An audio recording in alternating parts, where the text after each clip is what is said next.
দিনৰ হেঁপাহৰ আজি কামটো হ'ল, যিটোৰ কাৰণে আজি ইমান দিন অপেক্ষা। 2024 চনৰ শিৱৰাত্ৰিৰ পিছতে মন্দিৰ নিৰ্মাণ কাৰ্য আৰম্ভ হ'ব বুলি ৰাইজক জনাইছিলোঁ। কিন্তু যেতিয়া ভগৱানে নিজে ইচ্ছা কৰিব, তেওঁ যিটো সময় দিব সেইটোৱে আচল সময়।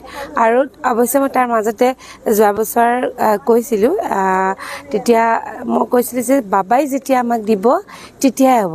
আমি এতিয়াও কৰোঁ বুলি আগবাঢ়িবলৈ সাজু আছোঁ, কিন্তু আমাক যেতিয়া তেওঁ দিব তেতিয়া আমাৰ আজি সেই দিনটো হয়তো তেওঁ দিছে, আৰু সেইকাৰণে আজি এই দিনটোত আমি উপস্থিত হ'ব পাৰিছোঁ আৰু এই ধৰণে তেওঁৰ কাৰ্য কৰিবলৈ আমি আগবাঢ়িছোঁ। কিমান দিনৰ ভিতৰত নিৰ্মাণ কাৰ্য সম্পূৰ্ণ হ'ব বুলি ধাৰণা কৰিছে? আমাৰ ধাৰণা 3 বছৰমান লাগিব চাগে, কিন্তু এই 3 বছৰ আমি ইয়াৰ পৰা নি আগৰ গেটখন মানে তাতে তেওঁক আমি 3 বছৰৰ কাৰণে মানে অস্থায়ীভাৱে আৰু স্থাপন কৰিছোঁ।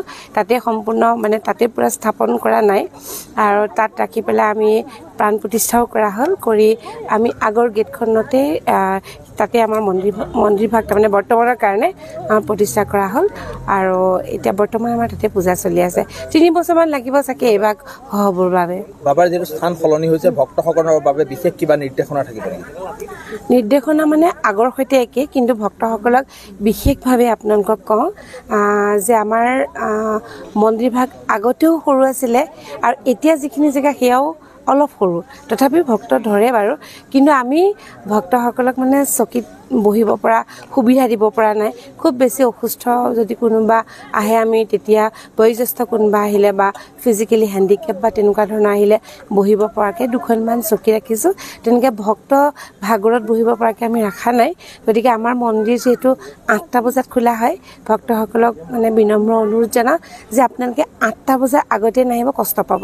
কাৰণ 8টাত খোলা হয়, আৰু 10 বজাৰ পৰা নিৰ্মালী স্থান খোলা হয়।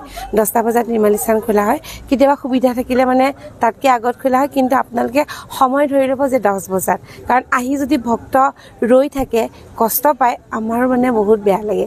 সেইটোৱে কথা।